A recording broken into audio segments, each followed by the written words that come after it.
자, 저희 하나님의 말씀 함께 보도록 하겠습니다. 은혜 받으실 하나님의 말씀은 마태복음 5장 5절에서 6절까지의 말씀입니다. 마태복음 5장 5절에서 6절 말씀 함께 합독하겠습니다. 온유한 자는 복이 있나니 그들이 땅을 기업으로 받을 것이며 의에 줄이고 목마른 자는 복이 있나니 그들이 배부를 것이며. 아멘. 오늘 우리가 함께 봉독한 이 마태복음의 이 말씀은 우리가 잘 아는 산상수훈의 말씀입니다. 예수님께서 하신 설교 중에 가장 충격적이고 당시에 많은 사람들에게 은혜를 끼쳤던 그런 말씀이고 시대를 거쳐서 우리에게도 지금까지도 큰 은혜를 주고 있습니다.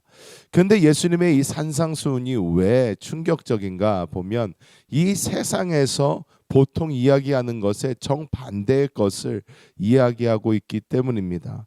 오늘 말씀은 이렇게 이야기를 합니다. 온유한 자가 땅을 얻게 되고 의에 줄이고 목마른 자가 배부르게 될 것이다. 이렇게 이야기합니다. 이 세상은 반대로 이야기하죠. 힘 있는 자가 땅을 얻을 것이고 그리고 배부른 자가 성공한 것이다. 이렇게 이야기를 합니다. 하지만 예수님께서는 전혀 반대 말씀을 하시면서 온유한 자가 땅을 얻고 그리고 의에 줄이고 목마른 자가 배부르게 될 것이다. 이렇게 말씀을 하십니다. 오늘 이 말씀이 가진 뜻이 어떤 것인지 우리가 함께 나누고자 합니다. 첫 번째로 우리는 온유함의 참된 의미를 알 필요가 있습니다. 온유한 자가 땅을 얻게 될 것이다 이렇게 말씀하는데 여기서 말하는 온유함이라는 이 단어를 헬라어 원어로 정확하게 볼 때에 프라우스라는 단어가 사용이 되었습니다. 우리가 한국말로 온유하다라고 우리가 이렇게 들으면 성격이 좀 온순하고 이렇게 좀 부드럽고 이렇게 사람이 막 이렇게 모나지 않고 뾰족하지 않고 뭐 이런 것을 온유함이라고 이렇게 부드러운 사람 뭐 이 정도로 생각하는 경우가 참 많습니다. 하지만 성경에서 말하고 있는 온유함은 좀 다릅니다. 성경에서 말하고 있는 이 온유함, 특별히 이 마태복음에서 사용된 이 온유함은 프라우스라는 이 단어는 어떤 단어냐면 당시에 이 야생마들이 있는데 이 야생마들이 길들여진 후에 상태를 프라우스라고 했습니다. 즉 이 야생마 속에는 아직 야생적인 생명이 있습니다.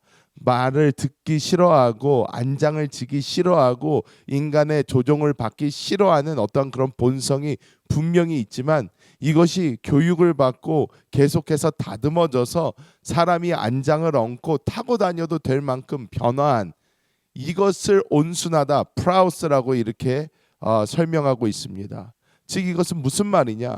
우리가 진정으로 온유하다라고 하는 것은 우리가 그냥 사람이 부드럽다, 성격이 원래 좋다 뭐 이런 말이 아니라 온유하다라는 것은 내가 나의 원래의 성격이 어떻든지 상관없이 하나님의 손에 길들여져서 우리가 하나님께서 내가 원하시는 곳으로 내가 갈 수 있고 하나님이 하시는 말씀에 순종할 수 있고 하나님이 원하시는 대로 움직이는 바로 그 사람이 온유한 사람이다. 우리는 이렇게 깨달아야 될 줄 믿습니다.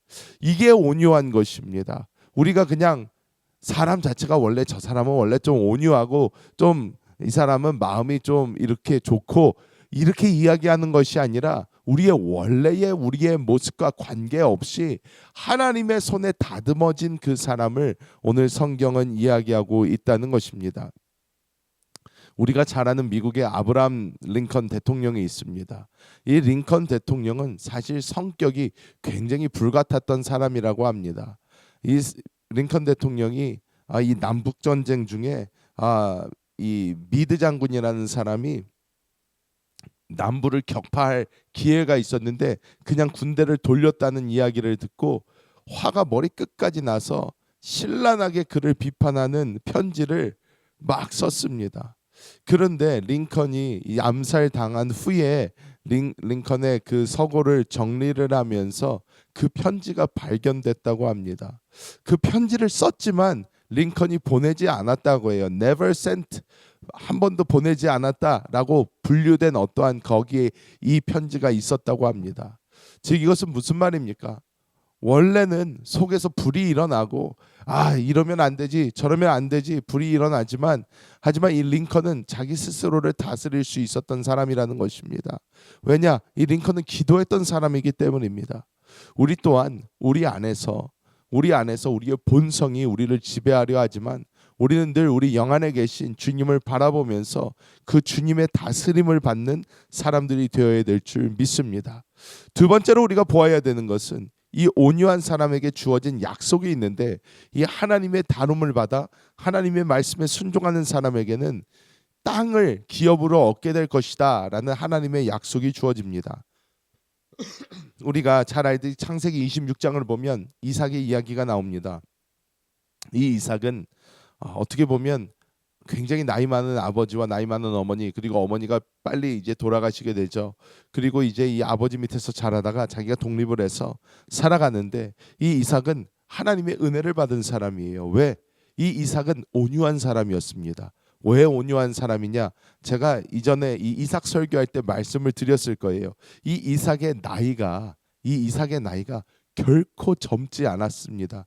이 아브라함의 손에 모리아산으로 끌려갔을 때 이 이삭의 나이를 유대인들은 대략 30대로 본다고 말씀을 드렸죠.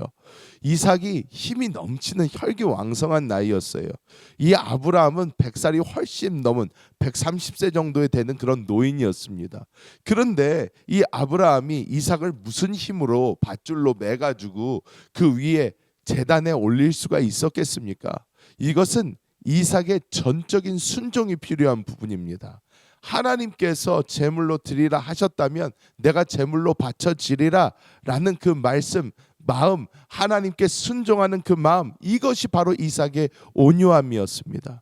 그래서 이 이삭이 이후로는 인생을 걸어가면서 하나님의 은혜가 이 이삭의 삶 가운데 늘 넘칩니다.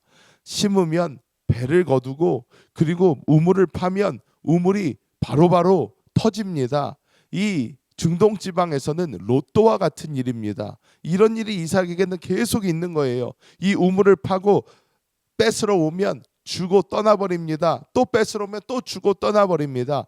파면 팔 때마다 우물이 터지는 것을 본 오히려 이방인들이 경외하는 마음이 듭니다. 무서운 마음이 듭니다. 야, 저 사람은 뭔가 있나 보다. 이 이삭의 이 온유함이 이삭에게 땅을 얻게 했던 것처럼 하나님께서 결국은 르호봇, 장소가 넓은 그 축복을 주신 것처럼 우리가 이 기업으로 받을 것은 하나님이 약속하신 땅입니다. 여기서 보면 기업으로 받을 것이며 라는 이 표현은 미래 시제가 써져 있습니다. 즉 우리는 이 땅을 살면서 이 땅에서 복받기 위해서 하나님의 축복을 당연히 누릴 것도 있겠지만 하나님이 약속한 이 기업은 우리가 미래에 받을 것이라는 것입니다. 이것은 무엇이냐? 주 예수께서 다스리는 이 천년 왕국 동안 주님과 함께 이 땅을 다스리면서 얻게 될 그 땅을 의미합니다. 우리는 주님 앞에서 주님께 다룸받은 그 온유함으로 나아갈 때에 우리는 그리스도 예수의 형상으로 변화될 것이고 우리는 결국 하나님께서 약속하신 그 땅을 받게 될 줄 믿습니다. 마지막으로 오늘 마태복음 5장 6절을 보면 의에 줄이고 목마른 자는 배부르게 될 것이다 이렇게 이야기합니다. 여기서 의에 줄이고 목마르다라는 이 줄이고 목마르다라는 헬라어는 현재 분사형으로 쓰였는데 그 말씀이 무슨 말이냐면 계속해서 줄이고 목마른 상태를 의미합니다. 계속해서 갈망하는 상태를 의미한다라는 것입니다. 근데 여기서 나오는 의의를 볼 필요가 있는데 이 의의는 단순한 법적인 율법적인 올바름이 아니라 성경에서 말하는 참된 의는 오직 예수 그리스도 자신인 줄 믿습니다. 고린도전서 1장 30절은 예수는 하나님으로부터 나와서 우리에게 지혜와 의와 거룩함과 구원이 되셨다고 말씀하고 있습니다. 그래서 의에 줄이고 목마르다라는 것은 도저히 내 힘으로는 하나님이 원하시는 의로운 삶을 살 수 없음을 깨닫고 오직 내 안에 계신 그리스도께서 나를 대신하여 살아주시기를 간절히 바라며 그분을 구하고 날마다 매 순간마다 그분을 의지하고 그분을 원하는 그 삶을 사는 것이 바로 의에 줄이고 목마른 삶인 줄 믿습니다. 우리는 이 의에 줄이고 목마른 삶을 살아야 됩니다. 그냥 언제나 내가 기도를 좀 하니까 예수님이 필요하다가 아닙니다. 내가 지금 뭘 하고 있으니까 예수님이 필요하다, 내가 문제가 있으니까 예수님이 필요하다가 아니라 나의 매 순간순간마다, 삶의 순간순간마다 주님이 필요합니다, 주님이 필요합니다 하는 그 내적인 상태를 가지고 늘 내주하시는 그리스도를 갈급하게 하고 간구하는 그 삶이 바로 우리가 살아야 되는 그 삶인 줄 믿습니다. 그럴 때 주님이 약속하신 것은 우리가 배부르게 될 것이라는 것입니다.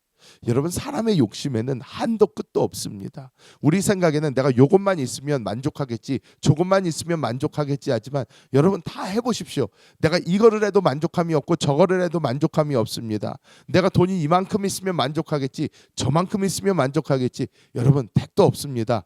여러분, 우리는 만족하지 못하는 사람입니다. 왜? 우리가 있으면 더 많은 것을 원하게 됩니다. 사람은 욕심이 한도 끝도 없습니다. 그래서 이 한도 끝도 없는 사람의 욕심, 사람의 마음을 채울 수 있는 분은 한도 끝도 없으신 하나님밖에 없습니다. 하나님은 영원하신 분이고 하나님은 한이 없고 끝이 없으신 분이시기 때문에 하나님으로 우리가 우리 안에 모셔드리고 하나님을 우리가 간구하면서 그 하나님으로 채워질 때 우리는 비로소 진정으로 우리의 삶에 만족, 배부름이 있게 된 줄 믿습니다. 말씀을 맺도록 하겠습니다. 여러분, 온유한 삶, 다시 한번 말씀드리지만 착하게 그냥 살아라가 아닙니다. 안에 계시는 주님께 순종하라는 것입니다.